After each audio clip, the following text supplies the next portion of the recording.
there! Good morning, good afternoon, good evening, and good day. RJYC Vlog here. So, magkokomento lang tayo doon sa mga kaganapang hindi pagkakaunawaan o misunderstandings sa mga vloggers sa The Hague nung nagkaroon ng birthday celebration si BP Sara. Kasi ang napansin ko lang dito, kung wala sanang nagtitake ng sides, maaring tapos na dapat to. Pero ang nakikita ko kasi, ang tingin ko lang kasi may kanya-kanya tayong opinion, di ba? Ang tingin ko sa the way ng pagsagot ni Alvin sa nangyari, parang he's taking sides. At ang napili niyang sides is yung dun sa Cha. Okay? Tapos may nabanggit siya na, alam nyo ba na itong si Cha ang unang tumulong kay Harry Roque pagdating niya dito sa The Hague? Okay. Ang tanong dyan, ibig bang sabihin kapag tinulungan nyo yung isang tao, kailangan nyo na siyang pigilang magsalita at kailangan nyo na siyang pagbawalan sa kung ano yung gusto niyang gawin sa isang event?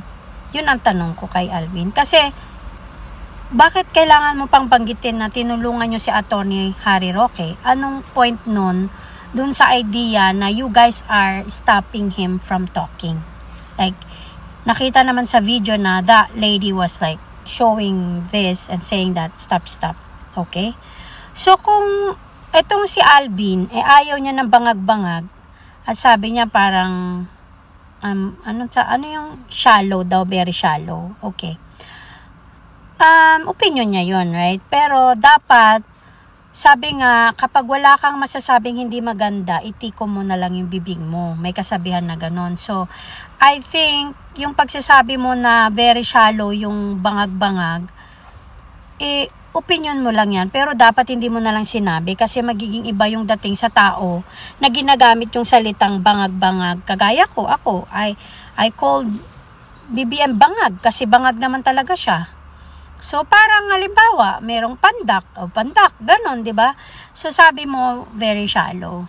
Well, opinion mo nga naman yun. Pero dahil sa mga ganyang linyahan, nakikita na merong kang kinakampihan doon sa nangyari na yon. And we clearly see na ang kinakampihan mo is yung babaeng nagpapa-stop kay Attorney Harry Roque na magsalita at magbangag-bangag. So, for me, it's kind of disrespectful sa side ni Attorney Harry Roque kasi he is right now in a situation na kinakasuhan na siya because gusto siyang patigilin sa pagsasalita niya sa pagtira sa gobyernong bangag. Okay? So, kung si Attorney Harry Roque nga ay hindi nagpapigil sa pagsasalita niya, what made you think that you guys there na volunteer dyan sa mga events sa Hague is makikinig sa inyo si Attorney Harry Roque, di ba? Kumbaga ang dami ng perwisyong ginawa ni Bangag sa buhay ni Attorney Harry Roque at ng mga vloggers, especially sa Pilipinas, na pinapatigil ang mga taong magsalita. Do you think si Attorney Harry Roque ay papakinggang kayo na magpapapigil siya sa gusto niyang gawin sa stage? Right? So, yun lang. Ang nakikita ko rito, may pagkakamali talaga, yung babae na ini-stop si Attorney Harry Roque na magsalita or whatsoever, magbangag-bangag, ngiwi-ngiwi doon. Kasi, kung sa tingin nyo, hindi nyo gusto yon, hindi nyo siya kailangang i-stop. You should have at least let him finish what he's saying and what he's doing. And everyone was participating. Everyone was like having fun doing it. And kahit din naman si Vice Mayor Baste, nagbangag-bangag din naman doon. Sinabihan din niya ng bangag si Bangag. Si BP Sara din naman bumira. So, kumbaga, like, you guys are the organizers. It doesn't mean na meron kayong rules na pigilan o sabihin lang kung ano yung dapat at hindi dapat sabihin. Kasi parang disrespectful, no? Nasaan yung demokrasya doon? Kayo nga, sabi nyo, democracy, may mga kanya-kanyang opinion, di ba? So, yun lang nakita ko. Tapos ang nakita ko sa komento ni Alvin is he takes sides at yung side na napili niya ay yung doon sa babae na nagpapa-stop kay attorney Harry Roque. And sa tingin ko hindi siya parang disrespectful talaga na when someone is doing their thing in the middle of event is very disrespectful. And if that person don't have any intention to disrespect, di sana nag-apologize na lang, di sana hindi lumaki, di ba? And ang pinaka mabilis na pumipigil sa apoy ng galit ng bawat Pilipino o ng bawat tao ay pagpapakumbaba. Kapag marunong kang maging mapagpakumbaba, humble yourself, tapos na yan. Pero sa nakikita ko kasi, nagkakaroon ng palakihan ng ego, tapos nakita ko rin na hindi sila hindi nila nagustuhan yung parang pinagbintangan sila na nabayaran sila or whatsoever. So, kung hindi nabayaran, pwede yun naman sabihin na walang ganun, hindi nabayaran. Kasi meron ako narinig na parang, paano babayaran? Euro ang kinikita ng mga yan. So pag euro ang kinikita mo, hindi ka na pwede tumanggap ng bayad. Baka nakalimutan nyo, yung mga mandarambong sa Pilipinas, napaka milyon, trilyon, bilyon ang ninanakaw sa pera ng taong bayan. Pero tumatanggap pa rin sila. Mayayaman na sila pero tumatanggap pa rin sila ng suhol, ng bribery. At nabibenta pa rin yung mga dignidad at prinsipyo nila. What is the point? It doesn't matter euro, peso, whatsoever. Hindi nyo na dapat binabanggit yan kasi parang nakakapagpayabang lang eh. So, masyado yung sinasampal ng kahirapan. Yung mga hindi kumikita ng euro. Yun lang naman. Pero at the end of the day, everyone is a Filipino and may kanya-kanyang yung pagsasabi ni Alvin na shallow daw yung pagbabangag-bangag, hindi mo pwedeng sabihin yung komento na ganyan dahil paano na lang yung mga, like ako, I always use the bangag term in my uploads kasi bangag naman talaga siya eh.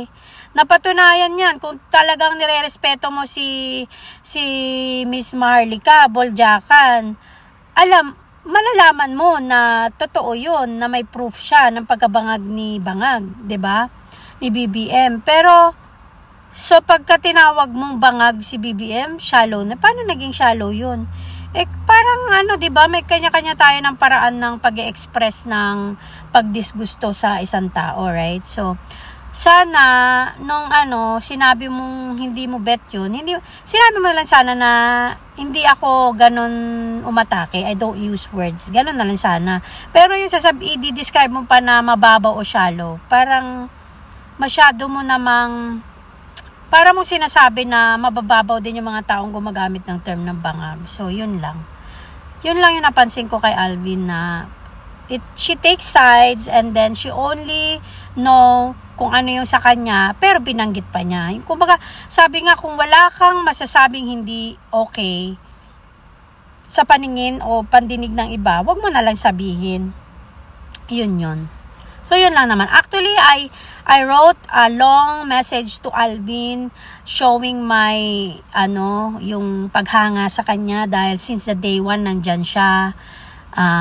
Talagang pinakita niya yung support niya kay PRRD. Sa part na yan, hindi natin siya mako-question sa part na yan. Talaga namang pinapakita niya yung support niya kay PRRD. Pero sa nangyayaring misunderstanding sa event sa The Hague, parang I was a little bit disappointed na may mga ganun siyang linyahan na kumikita ng euro or very shallow or petty. No, you don't say that. Dahil sa inyo, hindi magkakaparehas ang pinagdadaanan ng tao. Hindi mo pwedeng sabihin maliit na bagay ang isang sitwasyon. Dahil kung sa'yo maliit na bagay, sa iba hindi. 'Di ba? So, dapat hindi mo ginagamit yung mga ganyang terms na petty lang o It's not petty.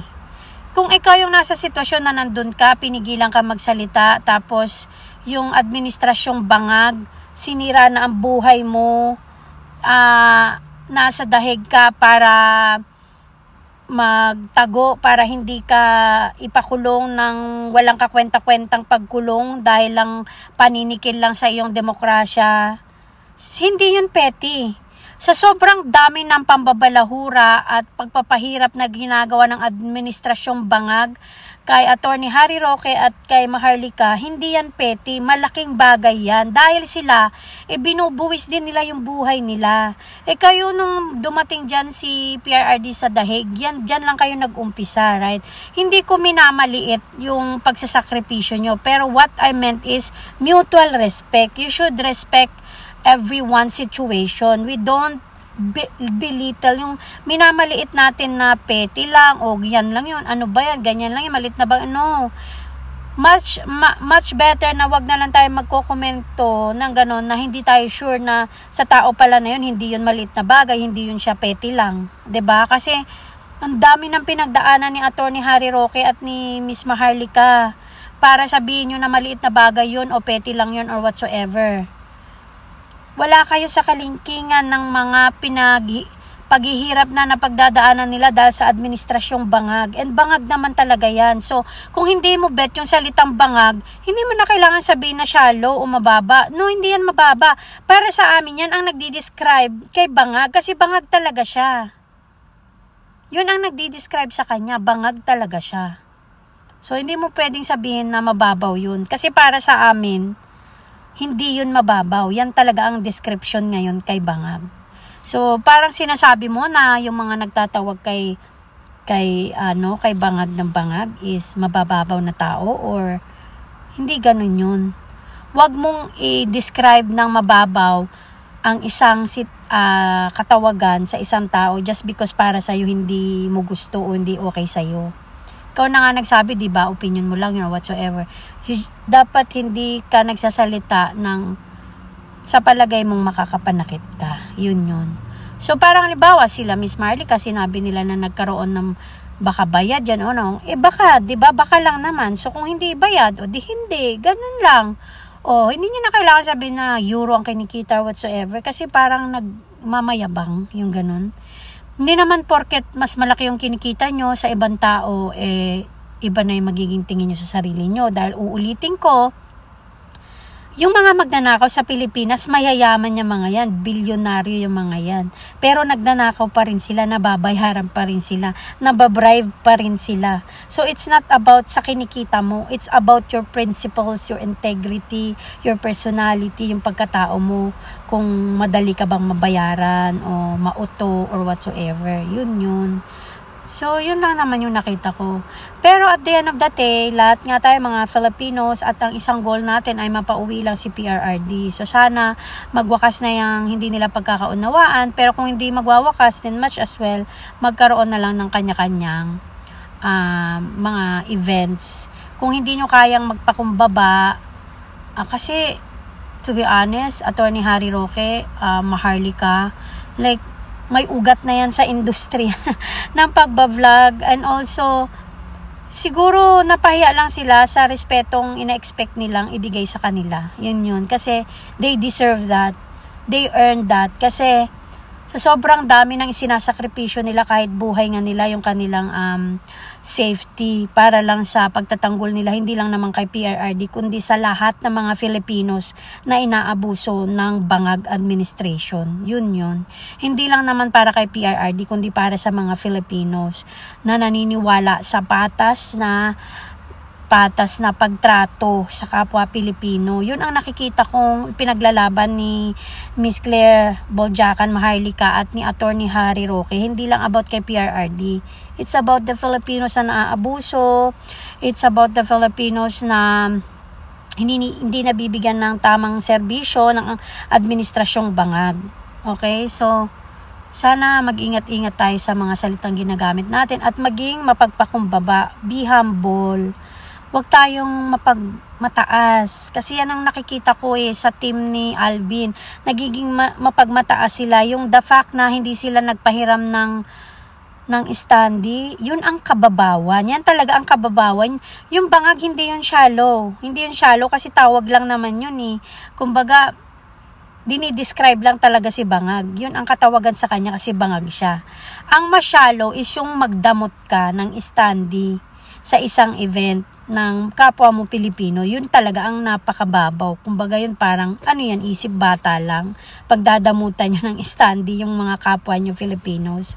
Yun. Pero, ganun pa man, a little bit disappointed lang. Pero, hindi ko pa din naman sinasabi na wala kang nagawang tama or whatsoever. Like, opinion ko lang din to. Like what you said, opinion mo kung ano yung opinion mo dun sa vlog mo. Pero ito lang din naman yung opinion ko din. And at the end of the day, I still admire you for what you're doing at yung mga kasamahan nyo dyan. Salute pa rin sa inyong lahat dyan, mga OFWs na galing sa iba't ibang places ng Europa na sumusuporta kay PRRD. At the end of the day, we are all Filipinos. At the end of the day, ang purpose is mapauwi si PRRD sa Pilipinas and yun. Pero yun nga lang, pinapaunawa ko lang na kailangan magkaroon ng mapagpakumbabang kalooban ang bawat isa. Huwag maging hambog na kailangan mo pambanggitin kung ano yung kita mong euro or whatsoever, or wag tawaging mababaw ang isang hindi mo naman alam kung ano yung pinagdadaanan ng tao na yun, bakit niya tinawag o ginamit yung mga ganong termino, yung ganon, 'di ba? Kumbaga it's just mutual respect. Yun lang nakikita ko diyan, mutual respect. And ganon pa man, I still salute all the OFWs in The Hague, and hindi ko matatawaran ang sakripisyo nila Attorney Harry Roque at ni Miss Maharlika. Kasi si Miss Maharlika ever since yan inaano niya yung mga katiwalian ng gobyernong bangag. So buhay niya ang nakataya dyan, and that's not petty. Kasi buhay niya ang itinataya niya para sa pag-support kay PRRD, at hindi lang kay PRRD, sa mamamayang Pilipino. Yan ang nakikita ko sa puso ni Miss Claire at ni Attorney Harry Roque, ang pagmamahal nila sa bansang Pilipinas at sa mga Filipinos. It's not only for the Dutertes, it's for everyone, every Filipinos. So yun sana yung makita nating lahat. Wag natin silang maliitin or i-disrespect just because of what they're doing na para sa inyo ay hindi nyo bet. Kung hindi nyo bet yung bangag-bangag ngiwi-ngiwi, just be quiet. Because they wanna express it in a funny way. Just let them do it. Kung hindi kayo join, okay lang. So, mutual respect, diba? Kaysa yung magkokomento tayo o papahintuin natin sila. That's a big no-no. Papahintuin nyo sila sa gusto nilang demokrasya na ginagawa nila sa pagsasalita nila at pag-express nila ng kanilang pagdisgusto sa gobyernong bangag, at yung gawin nilang fun yung event na yan at sumayaw ng ngiwi-ngiwi bangag-bangag. Hindi masama yan. Diyan lang nila gustong i-express it to make it funny. Pero kung ayaw mo, dapat magrespetuhan na lang. Don't say any bad comment about it or may say it's very shallow or petty or whatsoever, kasi hindi maganda. Hindi maganda talaga kasi ma-offend talaga at madidisrespect yung mga taong nandoon sa kabilang side na wala namang sinasabing hindi maganda sa mga pinagagawa nyo. Yun. Mutual respect. Kailangan magkaroon kayo ng ganyan sa kapwa nyo, at sabi nga sa kasabihan ng matatanda or pati bata at middle age, kapag wala tayong masasabing hindi maganda sa kapwa natin or do you think it's a negative comment, let's just keep it to ourselves para walang ma-offend, especially kung nagbibigay tayo ng respeto sa tao na yon. Unless we don't respect that person, then you can say whatever you want. Like, I don't have respect sa gobyernong bangag, so I can say whatever I want. So, wala akong respeto dahil sa pang-aabuso nila sa bansang Pilipinas at sa mamamayang Pilipino, so I can say whatever I want. Ulit-ulitin ko man yung bangag ngiwi-ngiwi because I don't respect them. Pero kung sasabihin mong nire-respeto mo ang isang tao, dapat hindi ka na nagko-komento ng hindi na maganda sa pandinig. Kung nire-respeto mo sila, you just keep it to yourself or talk to that person one-on-one. Ganun yun. Okay? Yun lang naman. At the end of the day, peace on earth. Yun pa rin. And bring PRRD home. Okay? Bye-bye.